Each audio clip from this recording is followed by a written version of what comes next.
Argentine superstar Lionel মেসিকে তখন Neymar সম্পর্কে জিজ্ঞেস করা হয়, তিনি বলেন, কোনো সন্দেহ ছাড়াই নেইমার জুনিয়র বিশ্বসেরা এবং আমি তাকে মন থেকে খুব পছন্দ করি। এবং আর্জেন্টাইন মিডফিল্ডার রদ্রিগো ডি পল বলেছেন, যারা নেইমার জুনিয়রকে ভালোবাসে না তারা ফুটবলই বোঝে না। ফ্রান্সের বিশ্বকাপ জয়ী কিলিয়ান এমবাপ্পে বলেছেন, নেইমার শুধু ফুটবলের রাজা নয়, মহারাজাও বটে।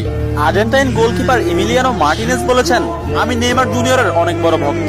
আর্জেন্টাইন বিশ্বকাপ জয়ী তারকা ডিয়েগো ম্যারাডোনা বলেছেন, আগামী 10 বছরে 10 জন মেসি আসবে, কিন্তু আগামী 10,000 বছরেও একজন নেইমার আসবে না।